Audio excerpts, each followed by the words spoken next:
주시는 하나님의 말씀은 레위기 25장 3절에서 5절의 말씀입니다.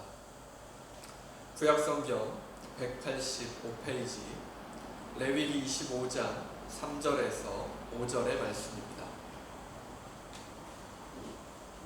하나님의 말씀을 봉독합니다. 너는 6년 동안 그 밭에 파종하며 6년 동안 그 포도원을 가꾸어 그 소출을 거둘 것이나 7째 해에는 그 땅이 쉬어 안식하게 할지니 여호와께 대한 안식이라. 너는 그 밭에 파종하거나 포도원을 가꾸지 말며 내가 거둔 후에 자라난 것을 거두지 말고 가꾸지 아니한 포도나무가 맺은 열매를 거두지 말라. 이는 땅의 안식년임이니라. 아멘.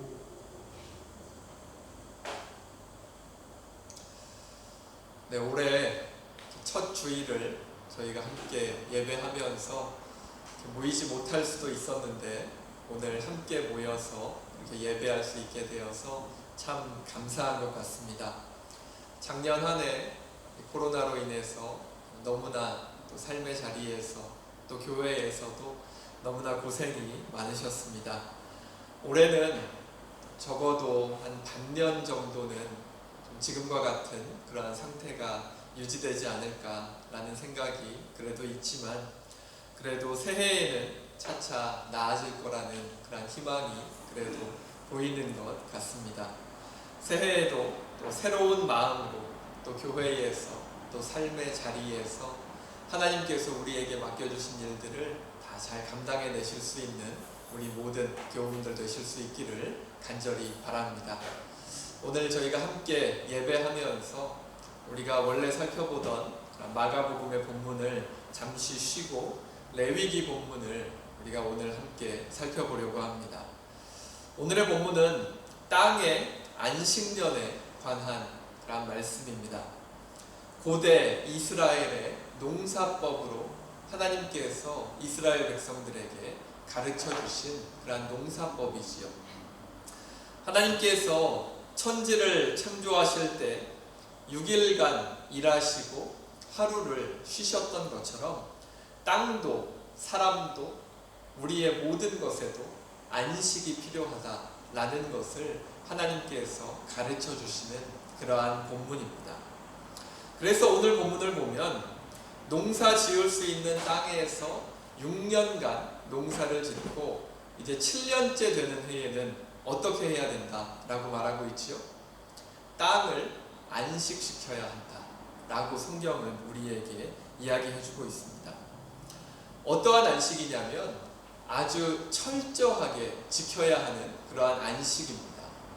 6년 동안이나 농사를 지었으니까 7년째 되는 해에 농사를 굳이 짓지 않아도 그 땅에서는 열매가 열리게 될 것입니다. 이 안식을 준다라는 것이 6년 동안 지었던 그러한 나무나 그러한 과일 열매들을 완전히 다 제거해버린 상태에서 땅을 쉬게 하는 것이 아니지 않습니까? 그래서 그냥 가만히 놔두는 상태에서 땅에 대한 안식을 주는 것이기 때문에 굳이 농사를 짓지 않아도 아마 열매가 열렸을 것입니다. 그런데 오늘 성경 본문은 7째 되는 해에는 저절로 열린 그 열매조차도 손을 대지 말아야 할 정도로 땅에 대한 철저한 안식을 이야기하고 있는 것입니다. 물론 이 농사법을 우리가 지금 이 시대에도 그대로 적용하기는 어렵겠지요. 지금은 농사기술이 얼마나 발전했습니까?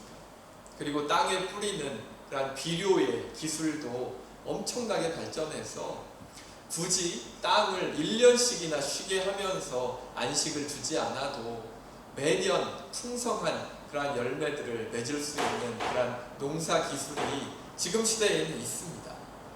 그런데 농사 기술이 그렇게 발전했음에도 불구하고 여전히 땅에 안식이 필요하다라는 이야기가 농부들 사이에서 이렇게 나오는 것을 또 땅에 대해서 연구하시는 분들을 통해서 나오는 것을 우리가 바라볼 수가 있습니다.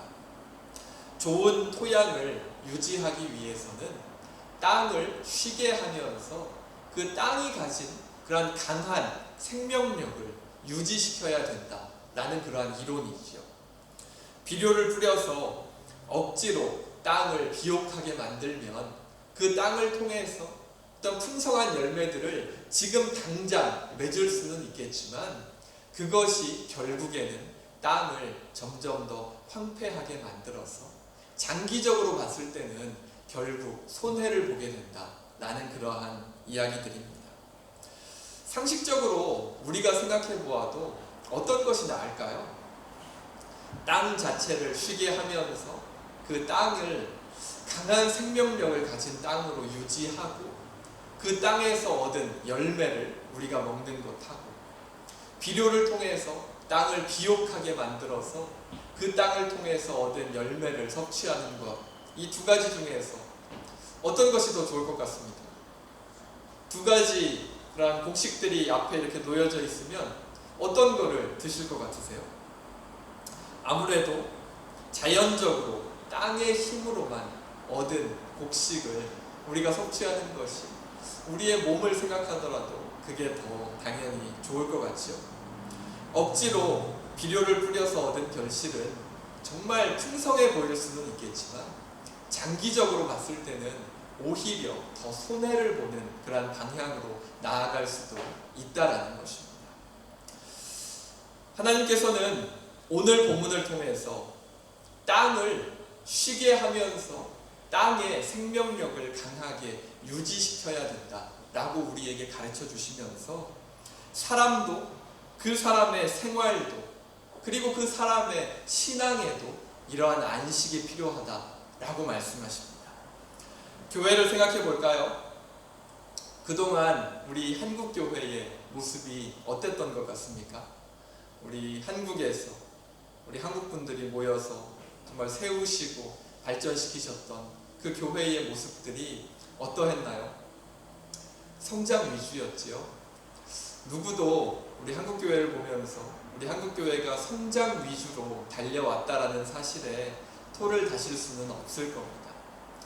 한국교회는 한국 경제가 너무나 급속도로 급격하게 발전하면서 교회 역시도 엄청난 성장을 경험한 그러한 교회입니다.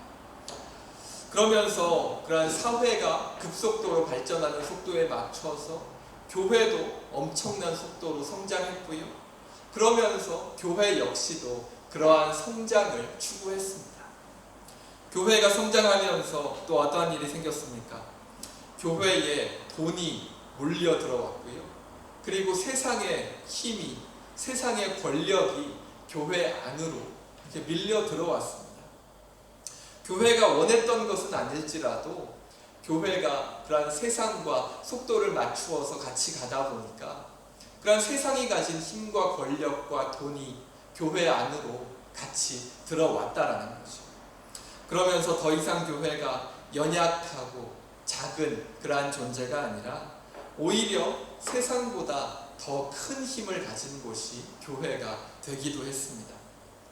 그 강남에 소망교회라는 곳이 있지요. 저도 여러 번 갔었는데 한때 이러한 말이 있었습니다.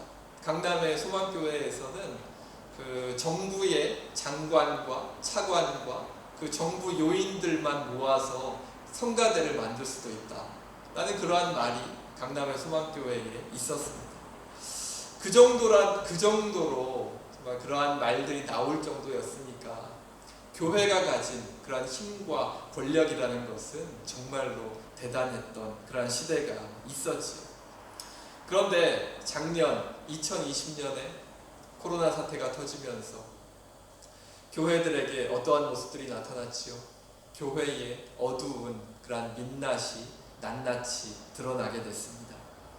세상의 낮은 자리에서 예수 그리스도의 마음으로 정말 사회를 섬기는, 세상을 섬기는 그러한 교회들은 찾아보기가 정말 어려웠고 세상적인 성장만을 외치면서 세상적인 힘과 권력과 그러한 재정적인 풍요만을 외치던 그런 한국교회로 수십 년을 살아오다 보니까 코로나와 같은 비상사태가 발생했을 때 제대로 대처할 수가 없었던 것이 작년 한국교회의 모습이었습니다. 여전히 교회가 큰 힘을 가지고 있다고 착각하면서 정부의 그러한 방역 지침에 협조하지 않고 우리는 하나님께 예배드린다 라고 외치면서 예배를 강행하던 그러한 교회의 모습들이 있었지요. 그래서 세상 사람들이 교회를 어떻게 바라보게 됐습니까? 교회는 이웃을 배려하지 못하고 교회 주변의 사람과 교회 주변에 있는 많은 가게들을 배려하지 못하는 그러한 자기들만 생각하는 그러한 집단이다 라는 그러한 인식을 주변 사람들에게, 세상 사람들에게 주게 되었죠. 그리고 작고 연약한 교회들은 이 코로나 사태로 인해서 정말 교회의 생존을 걱정해야 되는 그러한 정말 직격탄을 코로나 사태로 인해서 겪게 되었는데, 큰 교회들과 그리고 큰 교단들은 사실 실질적으로 그러한 작은 교회들에게 큰 도움을 주지 못했습니다.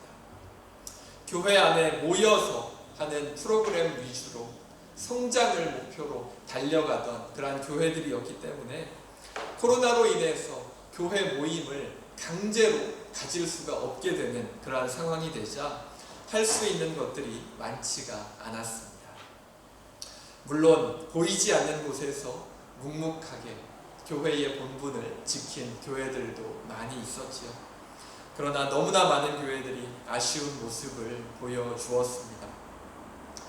이제 한 130년 정도의 결코 짧지 않은 그러한 역사를 가진 한국 기독교가, 한국 교회가 이러한 코로나 사태에 이렇게 아쉬운 모습을 보여주었던 이유는 어디에 있을까요? 많은 이유들이 있겠죠.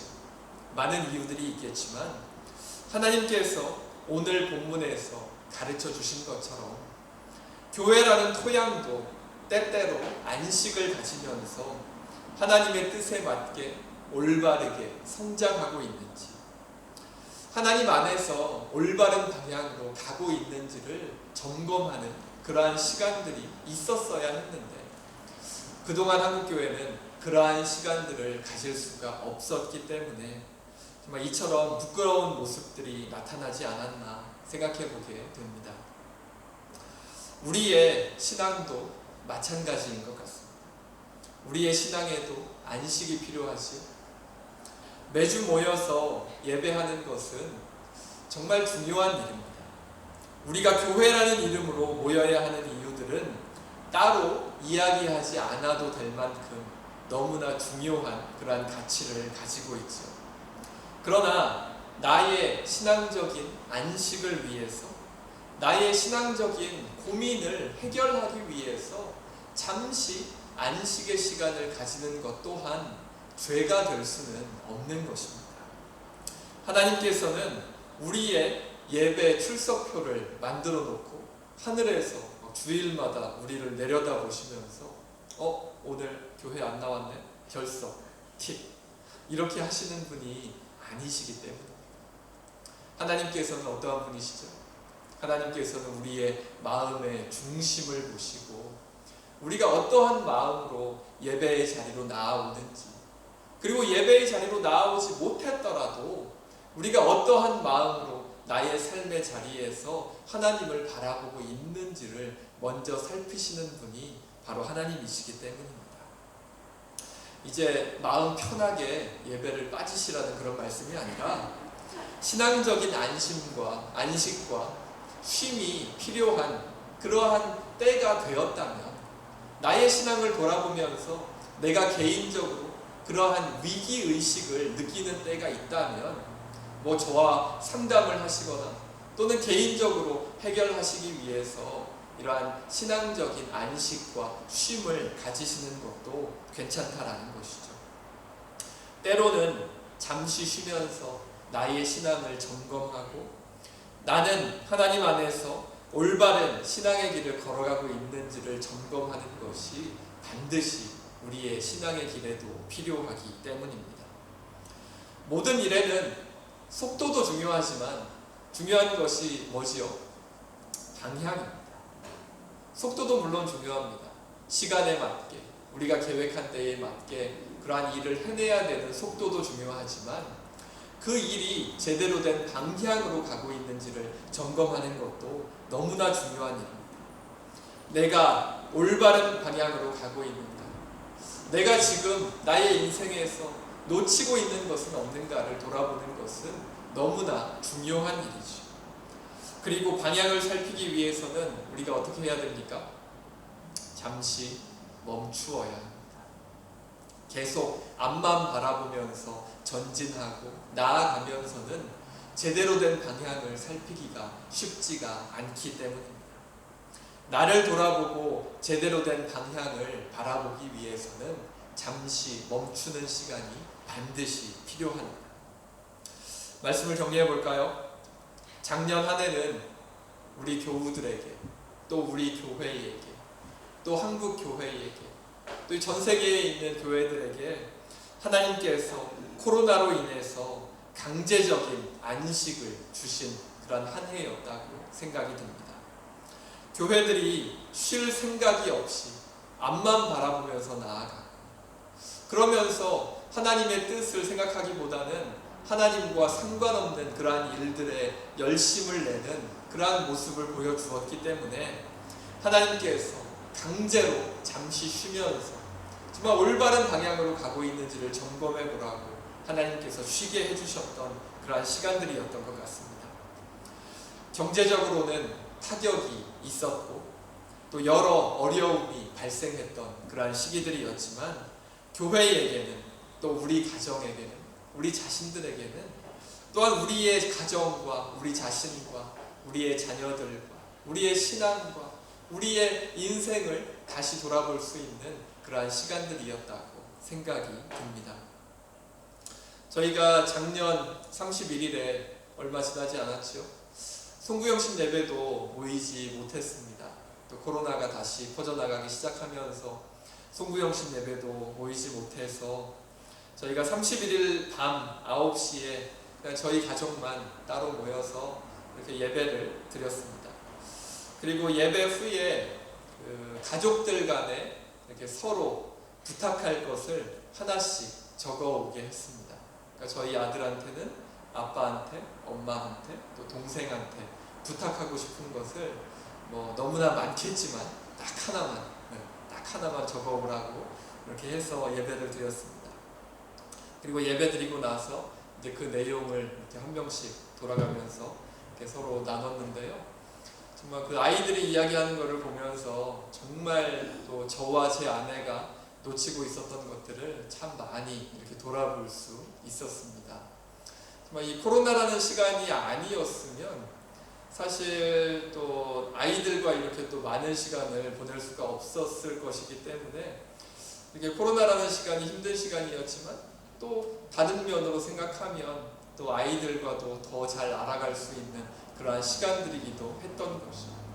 특별히 이제 저희 아이들이 저희들한테 부탁했던 거는 이제 엄마 아빠가 좀 덜 싸웠으면 좋겠다. 그걸 좀 부탁하더라고요. 뭐 저도 목사지만 저도 부부싸움은 합니다.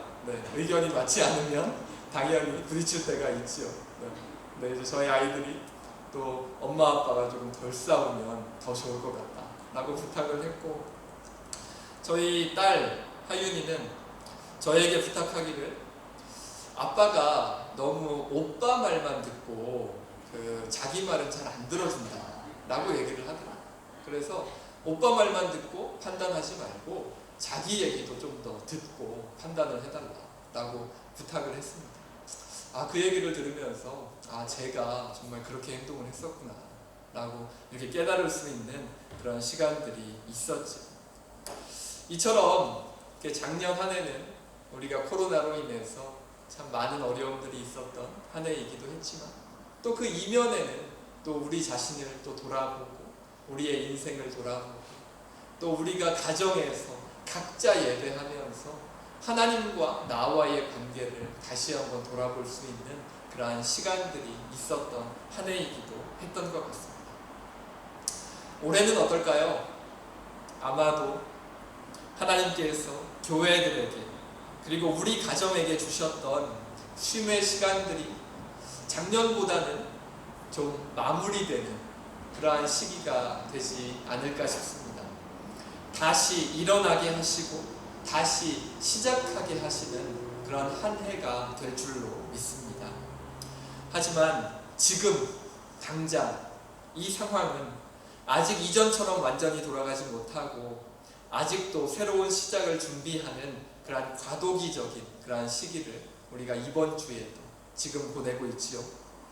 지금 이 시기를 통해서 우리가 해야 될 것은 하나님께서 나에게 허락하신 그리고 우리 가정에게 허락하신 이 잠시 멈춤의 의미를 돌아보실 수 있기를 간절히 바랍니다.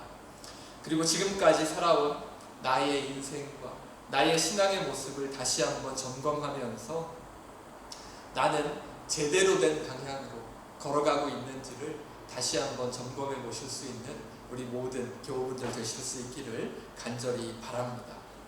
우리 모두가 어려운 시기를 보내고 있지만 우리가 이 시기를 기회 삼아서 우리의 방향을 점검하고 또 우리의 새로운 시작을 준비할 수 있다면 하나님께서는 우리 교회를, 우리 가정을 더 올바른 방향으로, 더 선한 길로 하나님께서 인도해 주실 줄로 믿습니다. 세상의 기준으로 생각해 보면 이 잠시 멈춤이라는 것은 뭔가 우리를 불안하게 만들고 우리를 실패하는 것이 아닌가 하는 그러한 느낌이 들게 하는 그러한 것이죠. 세상적인 기준으로 잠시 멈춘다라는 것은 결코 좋은 의미가 될 수 없을 겁니다. 하지만 하나님 안에서 잠시 멈추는 그러한 시간들은 올바른 방향을 점검하고 또한 올바른 하나님의 길을 발견할 수 있는 그러한 귀한 인생의 터닝 포인트가 될 수도 있을 것입니다. 하나님께서 허락하신 이 안식의 시간에 하나님과 함께 하시면서 나를 돌아보시고 나의 가정을 돌아보시고 나의 인생을 돌아보시고 또 내가 하는 그런 모든 일들을 다시 한번 돌아보셔서 하나님께서 이끄시는 길로 올바르게 걸어가고 있는지를 다시 한번 점검하시고 또 하나님께서 잠시 멈추게 하신 이 시기를 통해서 정말 잘 준비하시고 하나님 안에서 다시 시작하셔서 우리가 다시 예전처럼 우리의 인생을 살아가게 되었을 때 하나님 안에서 정말 올바른 길을 걸어가면서 하나님의 영광을 드러낼 수 있는 우리 모든 교우분들 되실 수 있기를 간절히 바랍니다. 우리 시간 말씀을 기억하면서 함께 기도하겠습니다. 우리 시간 기도할 때 정말 코로나 사태로 인해서 많은 달라짐이 있었던 우리의 삶과 우리의 신앙의 모습을 다시 한번 돌아봤으면 좋겠습니다.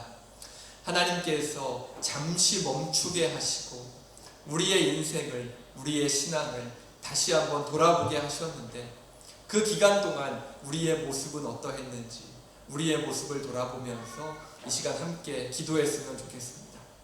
그리고 결단하며 기도할 때 하나님께서 잠시 멈추게 하신 이 시간 동안 저희들이 또한 잘 준비되고 올바른 방향을 점검하면서 하나님 안에서 다시 시작할 수 있게 해달라고, 저희가 그러한 결단을 가지고 다시 일어날 수 있게 해달라고 우리 이 시간 하나님 앞에 간구하면서 함께 기도하겠습니다. 기도합니다. 사랑의 하나님, 감사합니다. 저희들 새해 첫 주일을 맞아서 여러 가지로 어려운 그러한 상황 속에서도 다시 모일 수 있게 하시고 저희들 하나님 안에서 함께 기도하게 하시는 그러한 귀한 은혜를 주시니 참으로 감사합니다. 하나님께서 잠시 멈추게 하신 이 시기를 돌아보며 저희들의 삶을 돌아보고 저희들의 삶의 자리와 저희들의 일과 또한 저희들의 신앙의 자리를 다시 한번 돌아봅니다. 이 시간 저희들의 삶의 자리를 돌아볼 때, 저희들의 신앙의 모습을 돌아볼 때 하나님 안에서 올바른 길을 걸어가고 있었는지, 올바른 방향으로 또한 하나님의 뜻에 어긋나지 않는 그러한 방향으로 걸어가고 있었는지 다시 한번 점검하게 하시고 이제 하나님께서 올 한 해 동안 저희들 하나님의 뜻 가운데 새롭게 일어나게 하실 때에 저희들 올바른 길을 걸어가며 하나님과 함께 동행하는 그런 저희들의 삶을 살아낼 수 있는 우리 모든 교우분들 되게 하여 주시옵소서. 저희들의 삶의 자리를 하나님께 맡기며 나아가고 하나님 도와주시고 인도하여 주시옵소서. 이 모든 것 하나님께 맡기고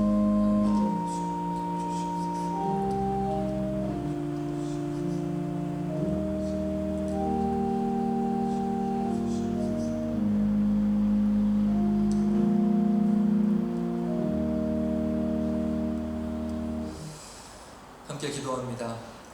사랑의 하나님, 감사합니다. 오늘 2021년의 첫 주일을 저희들 모이기 힘든 그런 상황 속에서도 함께 모여서 예배하게 하시고 또 예배로 또 새로운 한 해를 시작하게 하시니 참으로 감사합니다. 이 시간 저희들 하나님 앞으로 나아오면서 가지고 나온 저희들의 마음이 있습니다. 저희들의 기도의 제목들이 있습니다.